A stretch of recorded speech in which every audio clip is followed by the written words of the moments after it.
समतल में गति और उसके 4 अंक के प्रश्न है। इसका पहला प्रश्न देख सकते हैं, 90 किलोमीटर प्रति घंटा से गतिशील 600 किलोग्राम के वाहन को ब्रेक लगाकर रोका जाता है। तो वाहन का वजन ये हो गया और उसकी चाल ये हो गई। ठीक है। यदि वाहन को रुकने में लगा समय 20 सेकेंड हो तो अवरोधक बल तथा ब्रेक लगाने के बाद वाहन द्वारा चली गई दूरी, मतलब उसमें बल कितना लगाया गया और ब्रेक लगाने के बाद वो कितना दूर आगे जाके रुका, वो चीज़ें हमको निकालना है। तो दूरी निकालना है। तो सबसे पहले देख लेते हैं, जो हमको ये दिया है ये प्रारंभिक वेग है और प्रारंभिक वेग को किससे लिखते हैं, u से। हमारा कितना दिया है, 90 किलोमीटर प्रति घंटा। ठीक है। तो जब भी हम सवाल करते हैं तो इनको हम SI मात्रक में लिखते हैं। ठीक है। तो यहाँ पर क्या हो जाएगा, 90 गुणे 5/18 किलोमीटर प्रति घंटा में बदलने के लिए हम 5/18 का गुणा करते हैं। तो ये 18 पंचे क्या हो गया, 90 बराबर कितना हो गया, 25 मीटर प्रति सेकेंड। इस तरह से आ गया। ठीक है। यदि आपको 5/18 नहीं पता है तो आप किलोमीटर की जगह 1000 लिख देंगे और घंटे की जगह 60 गुणे 60 लिख देंगे, 60 मिनट और फिर 60 सेकेंड। तो उस तरह से भी निकाल सकते हो, ये शॉर्टकट है। इसके बाद जो द्रव्यमान दिया है वो कितना दिया है, 600 किलोग्राम। तो 600 किलोग्राम लिख लिए। फिर जो समय दिया है वो कितना दिया है, 20 सेकेंड। तो जो प्रश्न में दिया रहता है सबसे पहले उसको हमको क्या करना है, हल कर लेना है। इसके बाद यहाँ पर हम गति का प्रथम समीकरण लगाएंगे। तो गति के प्रथम समीकरण में आप देखो ये होता है v = u + at। अब गति का प्रथम समीकरण क्यों निकाल रहे हैं, क्योंकि यहाँ से हमको त्वरण मिल जाएगा। हमको v का मान पता है, u का मान पता है, t का मान पता है, तो हम त्वरण निकाल लेंगे। त्वरण निकालेंगे तो बल निकल आएगा। तो यहाँ पर देखते हैं v का मान दिया नहीं रहता है, अपने से सोचना है कि जब चलती हुई गाड़ी ब्रेक लगेगी तो लास्ट में जाके रुक जाएगी, तो अंतिम वेग का मान क्या हो जाएगा, 0 हो जाएगा।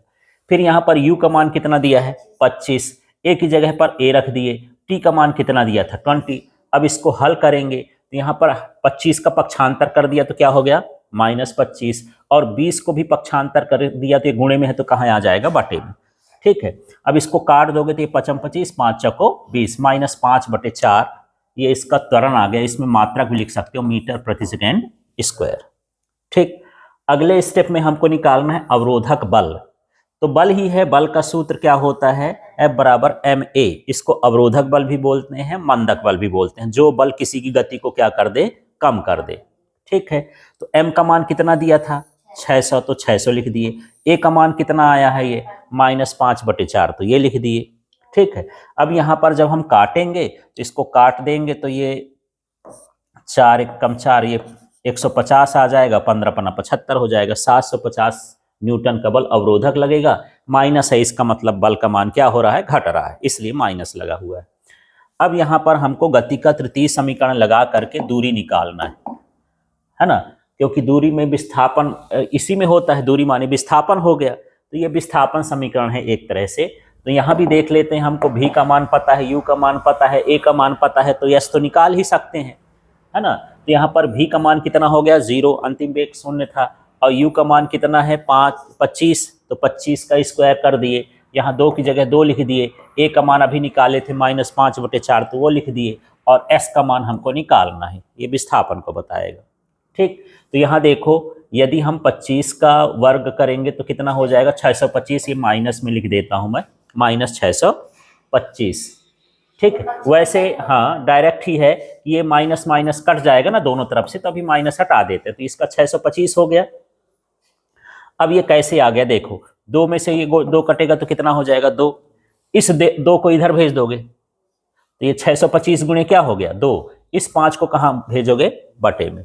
तो इकट्ठा मैं कर दिया हूं, यदि आप इसको एक बार हल करोगे तो ये हो जाएगा 625 -625 बराबर -5/2 गुणे क्या होगा, s।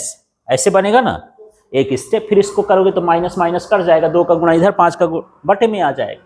अब इसको हम हल करेंगे तो कितना हो जाएगा, 250 मीटर। इसका मतलब वह गाड़ी 250 मीटर दूर जाकर के क्या होगी, रुकेगी। ठीक है।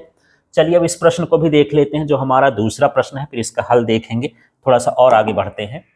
हाँ बस, तो देखते हैं यहाँ पर प्रश्न है, 60 किलोग्राम द्रव्यमान का व्यक्ति है ना, लिफ्ट के फर्श पर खड़ा है। लिफ्ट तो समझते हो, जो ऊपर ले जाती है ना। निम्न स्थितियों में व्यक्ति का आभासी भार ज्ञात कीजिए, क्योंकि जब लिफ्ट ऊपर जाएगा तो उसका भार कभी घटेगा कभी बढ़ेगा, है ना। तो जब घटता बढ़ता है तो उस भार को हम क्या बोलते हैं, आभासी भार। ओरिजिनल भार उसका नहीं होता, ओरिजिनल भार वो स्थिर रहे तब फिर ओरिजिनल भार आता है। तो कंडीशन है लिफ्ट 10 मीटर प्रति सेकंड के एक समान वेग से कहाँ जा रही है, ऊपर।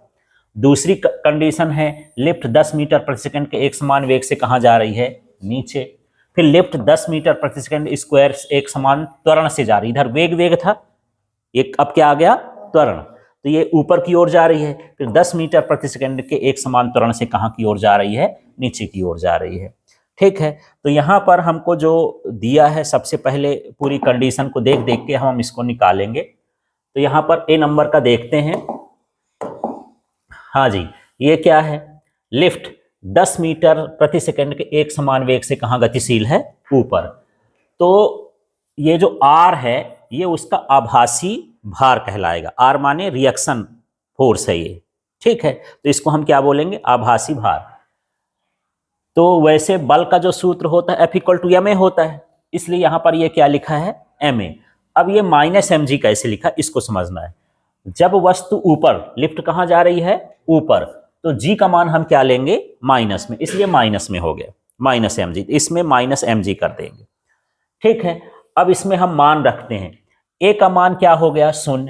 कैसे जान गए, दिया तो नहीं है, लेकिन इसमें आप देखोगे वेग कैसा है, एक समान। एक समान वेग का त्वरण कितना होता है, 0, क्योंकि त्वरण होता है वेग में परिवर्तन, वेग में परिवर्तन तो हो नहीं रहा। अब इस सूत्र में ये जो a का मान है इसको रख देते हैं, है ना।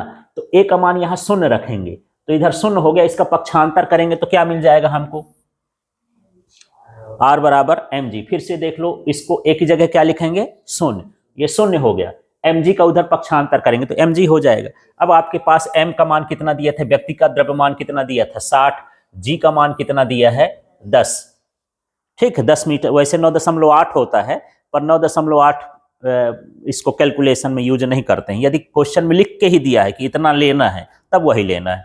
ठीक, तो उसका जो आभासी भार है वो कितना हो जाएगा, 600 न्यूटन हो जाएगा। ठीक, अब दूसरी कंडीशन देखो, लिफ्ट 10 मीटर प्रति सेकंड के एक समान वेग से अब कहाँ जा रही है, नीचे। सूत्र वही होगा, जब नीचे आते हैं तो वेग धीरे धीरे क्या होता है, बढ़ता है, इसलिए यहाँ पर g का मान प्लस में लेंगे तो ये भी प्लस में हो जाएगा। तो r + mg बराबर क्या हो गया, ma। ठीक है, अब a का मान कितना रहेगा, 0। क्यों 0 हो गया, हाँ, वेग एक समान है। अब इस mg का उधर पक्षांतर कर दोगे तो क्या हो जाएगा, -mg, है ना। अब यहाँ पर वही m का मान 60 रखेंगे, g का मान ये रखेंगे तो -600 न्यूटन हो जाएगा। मतलब ये है कि इस कंडीशन में जब वो नीचे आ रही है तो वो अपने को ऊपर महसूस करेगा, अपने आप को हल्का महसूस करेगा, जाके छत से टकरा जाएगा वो, क्योंकि उसका भार किस में आ रहा है, माइनस में आ रहा। उल्टा रिएक्शन बल कहाँ लगेगा, ऊपर। रिएक्शन बल जो बल होता है एक्शन का, उसी का कहाँ लगता है, उल्टा। तो ये बल कहाँ लगेगा, ऊपर। तो लिफ्ट में खड़ा व्यक्ति वहां से ऊपर की ओर चला जाएगा और उसका सर्वर टकराएगा उसके ऊपर, इस कंडीशन में। ठीक है, अब इसके बाद सी नंबर है, यहां पर 10 मीटर प्रति सेकंड एक समान त्वरण से वस्तु कहां पर गतिशील है, ऊपर। तो सूत्र वही रहेगा, ऊपर के लिए हम g का मान माइनस में लेते हैं, इसलिए हो जाएगा r - mg, और ये कितना हो गया, ma। अब इस बार a का मान दिया है, त्वरण दिया है ना, 10 मीटर प्रति सेकंड स्क्वायर, तो ये मान रख देंगे। तो यहाँ पर देखो r, यहाँ पर अब हम mg का पक्षांतर करेंगे। थोड़ा सा देखना, यहाँ पर ऐसे लिखा है कि मेरे पास ma पहले से था, mg और चला गया, तो m कॉमन ले लूंगा, तो a प्लस क्या हो जाएगा, g। इस तरह से सूत्र बनेगा ये। अब इस सूत्र में हम देखते हैं m का मान कितना है, 60, a का मान कितना है, a का मान भी यहाँ पर 10 दिया है, और g का मान भी कितना है, 10। तो इस तरह से दोनों को जोड़ेंगे और गुणा कर देंगे तो ये कितना हो जाएगा, 1200 न्यूटन। मतलब जब वो व्यक्ति कहाँ की ओर, ऊपर की ओर गतिशील होगा इसके त्वरण से, तो अपने आप को और भारी महसूस करेगा, उसका वजन बढ़ जाएगा, है ना, उसका जो भार है वो क्या हो जाएगा, बढ़ जाएगा। ठीक है, इसके बाद जब लिफ्ट में वो 10 मीटर प्रति सेकंड के त्वरण से कहाँ जा रहा हो, नीचे, तो नीचे जाएगा तो इसमें प्लस लगा के लिखेंगे, mg में r के साथ रिएक्शन फोर्स के साथ क्या लगा देंगे, प्लस। अब a का मान कितना दिया है इसमें, 10। फिर यहाँ पर देखो वही है, mg का पक्षांतर करेंगे, है ना। तो mg का पक्षांतर यहाँ प्लस में है तो यहाँ क्या आ जाएगा, माइनस में। यहाँ भी क्या आ जाएगा, माइनस में। तो यहाँ ma माइनस जी हो गया। तो a का मान कितना है 10, g का मान भी कितना है 10। 10 में 10 घटाओगे तो कितना हो जाएगा, 0। अपने आप को भारहीन महसूस करेगा, उसका भार कुछ नहीं होगा। यदि भार जिससे हम नापते हैं स्प्रिंग बैलेंस, उसको कांटा लगा दोगे तो स्प्रिंग बैलेंस ना ऊपर जाएगा नीचे, भार है ना बताएगा, क्या बताएगा, 0 बताएगा। जब इसका त्वरण जो है कैसा हो, नीचे जाते समय 10 मीटर प्रति सेकंड, माने गुरुत्वीय त्वरण के बराबर हो, तो उस समय अपने आप को कैसा महसूस करेगा, वो भारहीन महसूस करेगा। तो इस तरह से ये कंडीशन है इसकी। आगे देख लेते हैं। अब हमारे पास ये तीसरा प्रश्न है, ये इंपॉर्टेंट प्रश्न है। इसको देखना है कि ये न्यूटन के गति के द्वितीय नियम से बल के सूत्र F = ma की क्या करना है, व्युत्पत्ति करना है। ठीक है, तो कुछ इसके स्टेप हैं कि हमको प्रारंभिक संवेग निकालना है, फिर अंतिम संवेग निकालना है, फिर संवेग में परिवर्तन निकालना है, फिर इसके बाद हमको न्यूटन के गति का द्वितीय नियम लगा देना है ना। बस इतना स्टेप ध्यान रखो। तो पहला हम क्या बोले, उसका क्या निकालना है, प्रारंभिक संवेग, फिर क्या निकालना है, अंतिम संवेग, फिर क्या निकालना है, संवेग में परिवर्तन, फिर डेल्टा टी का भाग कर देना, माने दूसरा नियम लगाकर इसको हल करके देखना है। तो चलिए यहाँ पर देखते हैं। माना किसी वस्तु का द्रव्यमान कितना है m और प्रारंभिक वेग कितना है u, तो प्रारंभिक संवेग कितना हो जाएगा, ये है ना, p बराबर m भी होता है, लेकिन v का मान यहाँ पर क्या है, u है। अब दो बार निकालना है, तो एक बार p1 कर दिए, एक बार p2 कर दिए, pa कर दो, pb कर दो, नाम तो बदलना है, कुछ भी लिख सकते हैं। ठीक है, इसी तरह से यहाँ पर हम देखते हैं, यदि वस्तु में F बल लगाया गया है और समय अंतराल डेल्टा टी हो, तो इसके पश्चात वो वेग उसका देखना है। तो वेग कितना हो जाएगा, अंतिम संवेग, ये अंतिम संवेग है, माने एक बार प्रारंभिक निकालना है, एक बार क्या निकालना है, अंतिम। तो ज्यादा अंतर नहीं है, P1 को क्या कर दिए हो P2, M को M लिख दिए हो, और यहाँ पर अंतिम वेग का मान क्या होता है V, तो यहाँ भी लिख दिए। ये क्या निकला, अंतिम संवेग। अब क्या निकालना है अगले स्टेप में, संवेग में परिवर्तन। तो संवेग में परिवर्तन निकालने की हम क्या करेंगे, P2 में से P1 को माइनस, बाद के संवेग में से पहले को क्या कर देंगे, माइनस कर देंगे। तो देखो यहाँ पर अब हमको निकालना है क्या, संवेग में परिवर्तन। तो संवेग में परिवर्तन डेल्टा P बराबर कितना हो जाएगा, P2 माइनस P1, बाद में से पहले को घटाते हैं, संवेग में परिवर्तन को डेल्टा से लिखते हैं, तो डेल्टा P हो गया। अब यहाँ पर डेल्टा P लिख दिए, यहाँ P2 का मान क्या हो गया, M भी, P1 का मान कितना हो गया, mu, यहाँ से M को कॉमन ले लोगे तो डेल्टा V माइनस क्या हो गया, u। तो जैसे यहाँ पर अंतिम संवेग माइनस प्रारंभिक संवेग को डेल्टा P लिखते थे, ऐसे यहाँ पर अंतिम वेग और प्रारंभिक वेग के अंतर को क्या लिख देंगे, डेल्टा V, माने ये वेग में परिवर्तन कहलाया। जैसे संवेग में परिवर्तन है तो डेल्टा V क्या कहलाया, वेग में परिवर्तन। ज्यादा हो तो यहाँ पर लिख सकते हो कि डेल्टा V बराबर क्या हो जाएगा, V माइनस u बराबर वेग में परिवर्तन, इस तरह से लिख सकते हैं। अब इसके बाद हमको क्या निकालना है, न्यूटन की गति का द्वितीय नियम। तो वो वही कहता है कि किसी वस्तु पर लगाया गया बल संवेग में परिवर्तन की दर के समानुपाती होता है। तो प्रश्न ही था कि न्यूटन की गति के द्वितीय नियम से ये बल का सूत्र स्थापित करो, F बराबर ma लाना है ना। तो यहाँ पर ये समानुपाती का चिन्ह हटाएंगे तो बराबर लग जाएगा। वैसे यहाँ पर एक नियतांक भी आएगा, एक स्टेप चाहो तो लिख सकते हो, F समानुपाती, ये F बराबर क्या हो जाएगा, K delta P upon delta T। फिर SI पद्धति में K को क्या मान लोगे, 1, तो यहाँ पर लिख दोगे कि K बराबर कितना है 1, किसमें, SI पद्धति में। तो ये सूत्र आ जाएगा। अब क्या करना चाहिए, आपको समझ में आ रहा होगा, F की जगह में F रख दिया हूं, ये क्या लिखा है, डेल्टा P, और डेल्टा P का मान कितना है, M डेल्टा V, इसी को उठा के यहाँ पर रख दिए, है ना, और बटे में क्या है, डेल्टा T। तो इस तरह से यहाँ पर डेल्टा P का क्या रख दिए, मान रख दिए। अगले स्टेप में आपको देखना है यहाँ पर, तो देखो M डेल्टा V है ना, और ये डेल्टा T है, तो इसमें हम यहाँ थोड़ा सा लिमिट लगा दिए हैं, डेल्टा T टेंड्स टू 0, इसको ये पढ़ते हैं। इसका मतलब ये है कि जो समय अंतराल है वो बहुत कम है ना, डेल्टा T का यहाँ डेल्टा T टेंड्स टू 0 का मतलब उसका समय अंतराल शून्य के करीब है, शून्य नहीं है पर शून्य के बहुत करीब है। जैसे 0.0000005, तो जीरो तो नहीं है, कुछ तो है, तो जो थोड़ा सा होता है उसके लिए हम लिख देते हैं delta T tends to zero. तो अब देखो इसी सूत्र को हम ऐसा लिख दिए हैं, m लिख दिया और डेल्टा को मैं क्या लिख दिया, d, और ये हो गया dt। ये छोटे के लिए बताता है, जब डेल्टा है तो अंतर बता रहा है, और जो ये d है उनका अंतर बहुत कम है, तब हम क्या लिख देते हैं, d लिख देते हैं डेल्टा को। ठीक है, अब अगले स्टेप में देखो, यहां पर आप पढ़ चुके हो कि वेग बटे समय क्या होता है, त्वरण। वेग में परिवर्तन की दर है ना, ये वेग है, ये समय है, तो वेग में परिवर्तन की दर क्या होती, त्वरण। तो F बराबर कितना हो गया, ma। इस तरह से यहाँ पर इसको सूत्र को स्थापित करना है। तो केवल स्टेप पर ध्यान रखो कि यार प्रारंभिक संवेग निकालना है, फिर अंतिम संवेग निकालना है, संवेग में परिवर्तन निकालना है, और गति का द्वितीय नियम लगाना है, हल कर देना है, मान तो रख देना है। ठीक है, अब चलिए आगे के स्टेप को देखते हैं। इस प्रश्न को समझना है,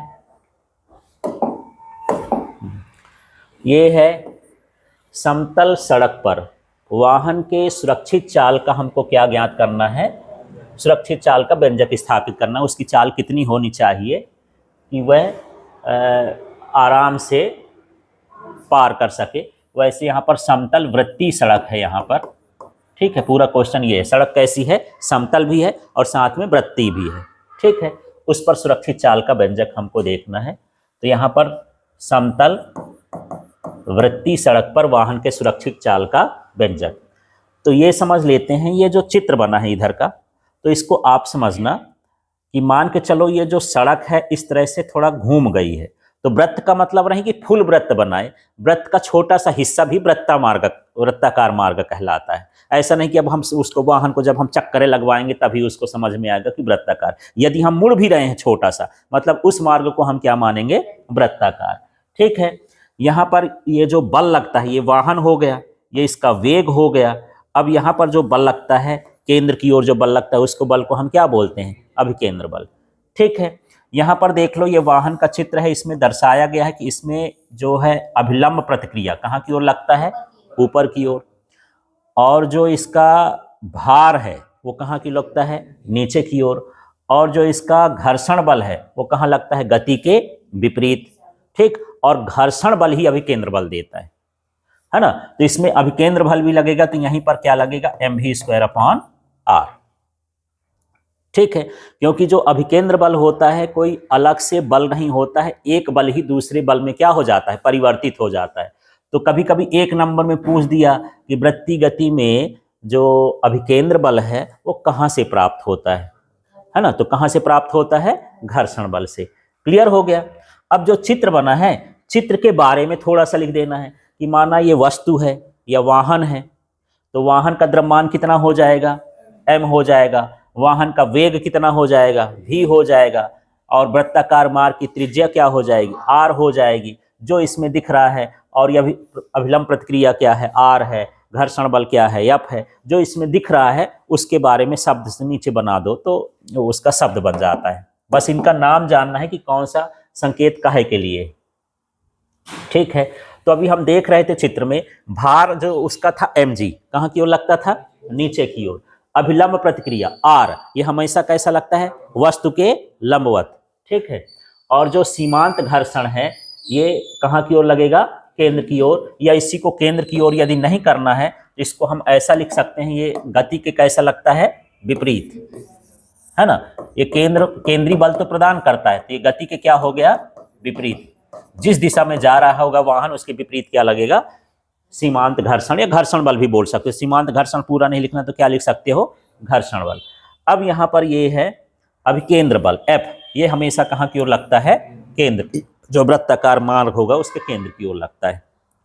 ठीक है, अब आगे की स्थिति में हम देखते हैं।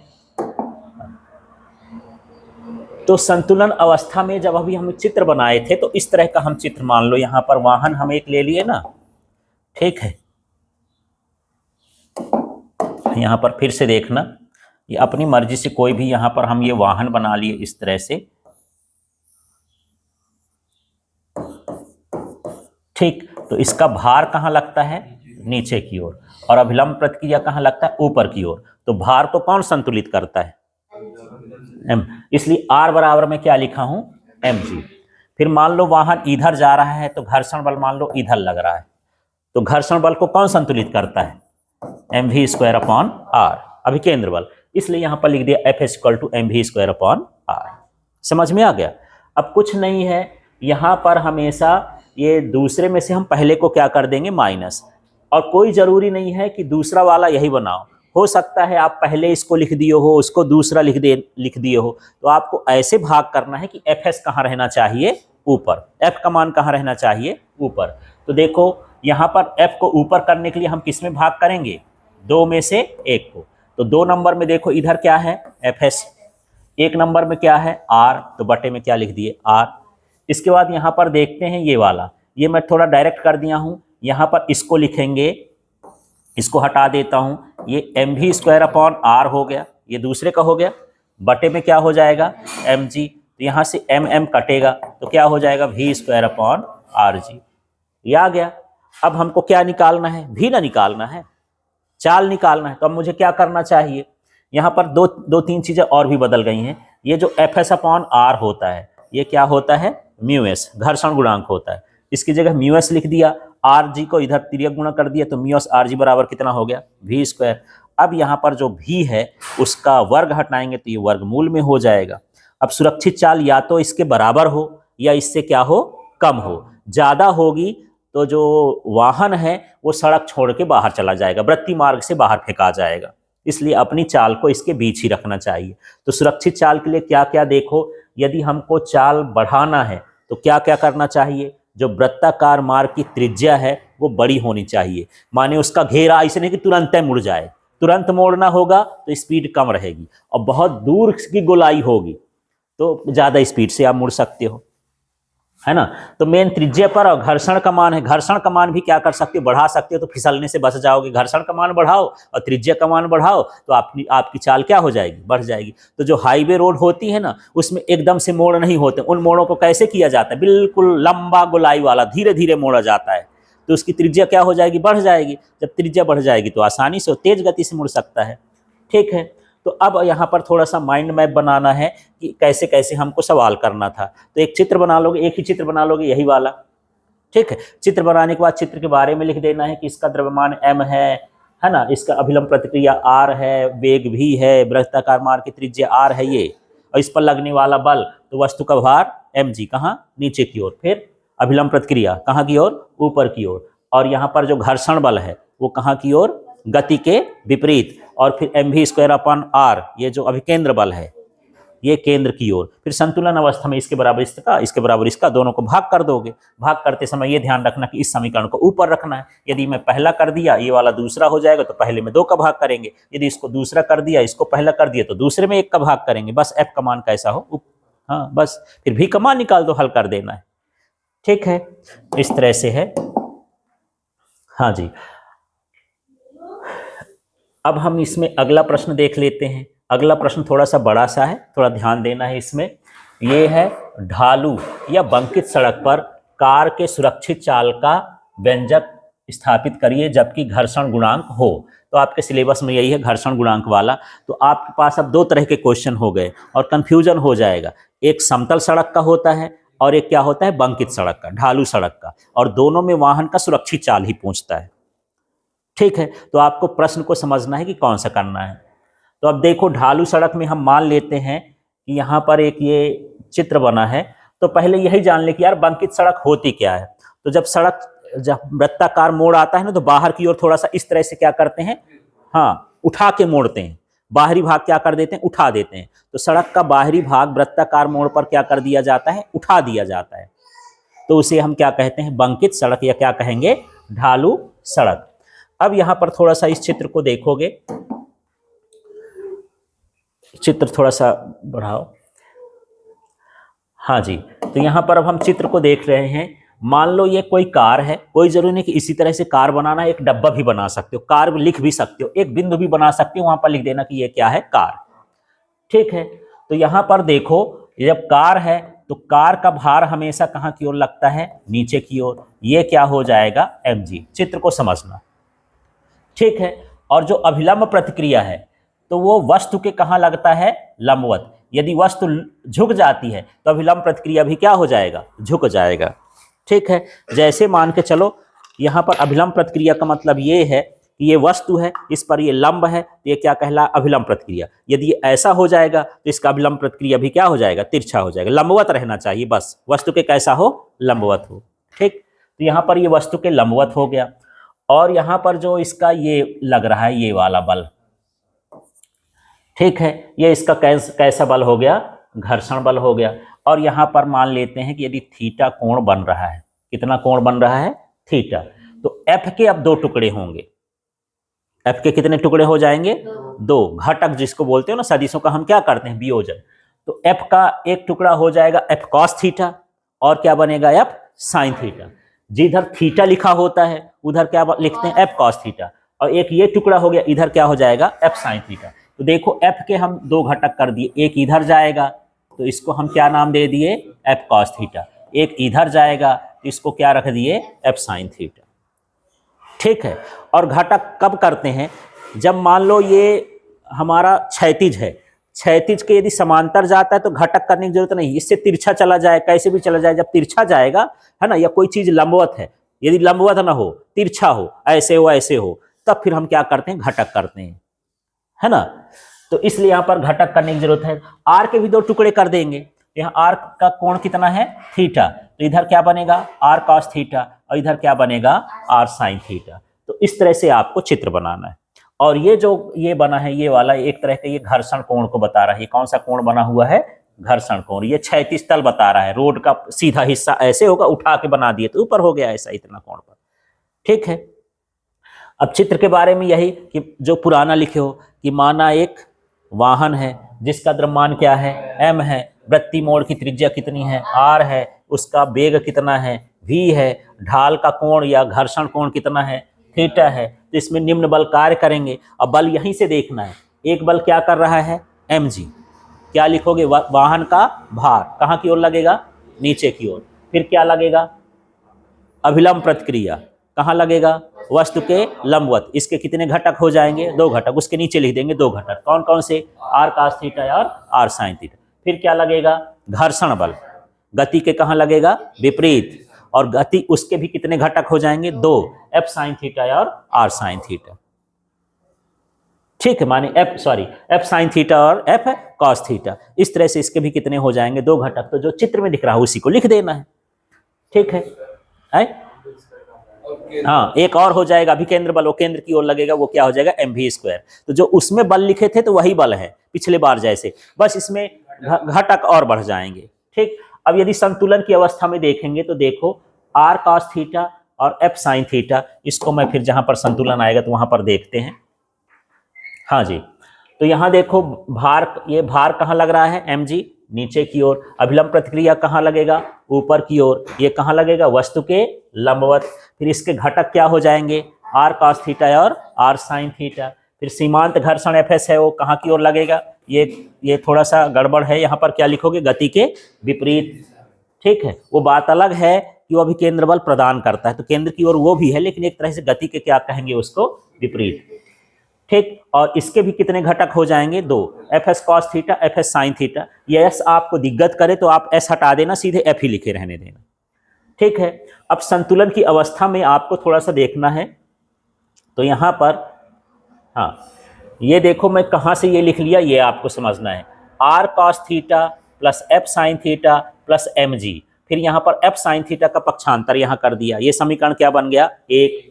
और समीकरण में देखो R sin theta plus F cos theta बराबर कितना हो गया, mv²/r। ठीक है, थोड़ा चित्र में चलते हैं तो चित्र देखते हैं, तब आपको समझ में आएगा कि ये संतुलन कैसे बना। देखो ये एफ साइन थीटा और क्या है, mg, ये कहाँ की ओर लग रहा है, नीचे की ओर। तो मैं ऐसा लिख सकता हूं, देखो एफ साइन थीटा और प्लस क्या हो गया, mg। ये दो ठो बल नीचे लग रहे हैं, इसी सीधे में देखो ऊपर कितना लग रहा है, r। तो यहां पर क्या लिख दिए, आर कॉस थीटा, और इसको पक्षांतर कर दोगे तो F sign theta minus R cos theta बराबर क्या हो जाएगा, ये इसमें थोड़ा सा कुछ एफ साइन थीटा और, अच्छा ये एफ साइन थीटा मैं उधर पक्षांतर कर देता हूं, है ना, ये थोड़ा समझ जाना। यहाँ पर ऐसा समझ लो कि यहाँ पर मैं पहले आर कास थीटा लिख दूं तो ज़्यादा सही रहेगा पक्षांतर करने में। आर कास थीटा ये एक अकेला बल है जो कहाँ लग रहा है, ऊपर। ठीक है, इधर क्या लग रहा है, एफ साइन थीटा और प्लस क्या हो गया, एम जी। ठीक है, अब एफ साइन थीटा को इधर पक्षांतर कर लेंगे तो R cos theta minus F sign theta बराबर क्या हो गया, एम जी। और इसको हम मान लेंगे कि ये पहला समीकरण। ठीक, अब ऐसे ही देखो ये इधर की ओर कितने बल हैं, कौन कौन से, आर साइन थीटा और एफ कॉस थीटा, एक ही दिशा में है, इनको जोड़ देंगे तो क्या क्या हो जाएगा, आर साइन थीटा प्लस क्या हो गया, एफ कॉस थीटा बराबर क्या हो जाएगा, M V square upon R. ये दोनों मिलकर भी केंद्र बल देते हैं। ठीक है, इस तरह से हमारा कैसा समीकरण हो जाएगा, ये दूसरा समीकरण हो जाएगा।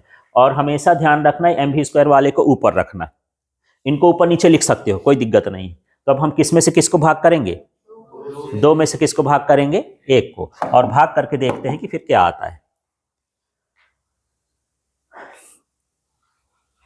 तो यहां पर देखो, यहां पर हम समीकरण दो में से समीकरण एक का क्या कर रहे हैं, भाग कर रहे हैं। जब हम भाग करेंगे तो यहां पर ये जो समीकरण है ये एक नंबर से ऊपर उठा लिए, और ये वाला समीकरण जो है कहां से निकाल लिए हैं, दो नंबर से। तो उसका जो ऊपर वाले का था ये था M V square upon R. ठीक है, और ये जो इसका मान था वो क्या था, एम जी। तो एम एम कटेगा तो बराबर क्या हो जाएगा, V square upon R G, वही है। ठीक है, अगले स्टेप में थोड़ा सा कुछ और हो रहा है, उसको समझ लेना है। यहां पर जो एफ है, एफ का मान क्या होता है, म्यू आर। कैसे होता है उसको समझते हैं। अभी यहां पर देखे थे F upon R equal to क्या होता है, म्यू होता है। ठीक है, तो एफ इक्वल टू क्या हो जाएगा, म्यू आर। ये इसको घर्षण गुणांक क्या है, घर्षण बल और अभिलंब प्रतिक्रिया के अनुपात को क्या बोलते हैं, घर्षण गुणांक। ये घर्षण गुणांक का सूत्र है। ठीक है, एफ अपॉन आर बराबर म्यू, या म्यू बराबर एफ अपॉन क्या, आर। इसको इधर कर देंगे तो क्या हो जाएगा, म्यू आर। हमारे पास यहाँ पर क्या था, एफ, एफ की जगह क्या लिख दिए हैं, म्यू आर। यहाँ भी एफ की जगह क्या लिख दिए हैं, म्यू आर। ठीक है, हाँ, आर कास थीटा का भाग करते तो बटे में आता, ये सूत्र आ जाता। दोनों में से कोई भी एक तरीका आपको अपना लेना है। अब मैं दूसरा तरीका भी बता देता हूं यहाँ पर, यदि आपको ये समझ में नहीं आ रहा तो आप दूसरा तरीका क्या अपनाएंगे समझना। सबके बटे में आर कास थीटा लिख देना है ना। तो देखो यहाँ पर क्या बनेगा, ये क्या है, आर साइन थीटा। इसके बटे में भी क्या लिखना है, आर कॉस थीटा, प्लस क्या है, एफ साइन थीटा। इसके बटे में भी क्या लिख देना है, आर कॉस थीटा। फिर ये बड़ा वाला बटा ले लिया, ये वाला, फिर इसको लिखूंगा तो क्या हो जाएगा, ये आर कॉस थीटा।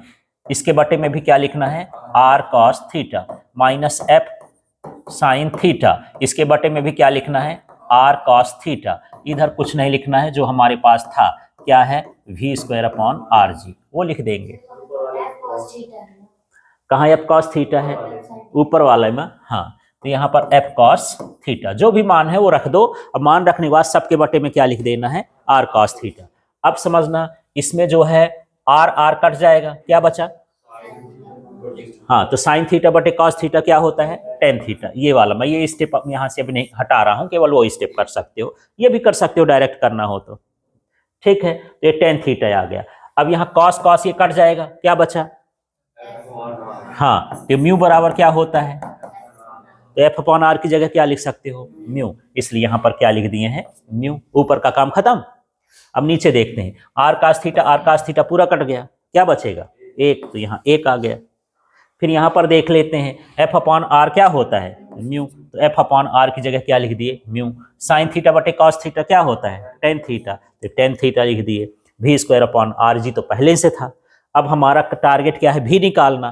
तो आर जी का इधर पक्षांतर, तो इसको कोठा में रखे जितना लिखा है ये पूरा का पूरा, आर जी उधर चला गया और स्क्वायर हटाए तो रूट लग गया, है ना। इस तरह से अब ढालू सड़क से लाभ क्या है, तो इसमें फिसलने का बचाव होता है, वाहन अधिक चाल से चल सकता है। ठीक है, ये टायर का कम नुकसान